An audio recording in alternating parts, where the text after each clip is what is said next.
morning ৰাতিপুৱাৰ পৰা আৰম্ভ কৰিছোঁ যিহেতু আজি উৰুকা বজাৰলৈকে উখল মাখল পৰিৱেশ দেই আমি বিদ্যালয়ৰ পৰা অহাৰ পিছত দেখা বজাৰ কৰিলোঁ বজাৰ কৰিবলৈ আমি এটা ম'ম'কে খাই যাওঁ যিহেতু বিহু এটা ঘৰত কাম কৰিবগৈ লাগিব সেয়ে ম'ম' খাই পেলাই সকলোকে বিদায় দি ঘৰ পালোহি সেয়া ঘৰত আহি দেখিলোঁ ভেলাঘৰ ৰেডি হৈছিলে মা বনাইছিলে পিঠা মই আকৌ কেইটামান নিমকি বনাই দিলোঁ তাৰপিছত গধূলা হোৱাৰ লগে লগে যিহেতু আমাৰ খানা খোৱাৰ সময় হৈ গ'ল সেয়া আমি টালি টোপোলা বান্ধি লৈ আহিলোঁ খানা খাবলৈ বুলি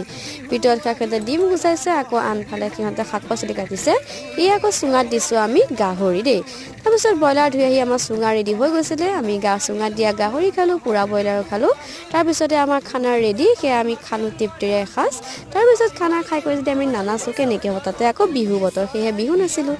তাৰপিছত আমি নাচি থকা দেখি আনফালে আকৌ মা ৰ'ব নোৱাৰিলে মায়ে দুপাক দি পেলাইহে ঘৰলৈ গৈছিলে পাছদিনাখন ৰাতিপুৱাই সেয়া আমি অগ্নি সেৱা কৰিলোঁ অগ্নি সেৱা কৰি পেলাই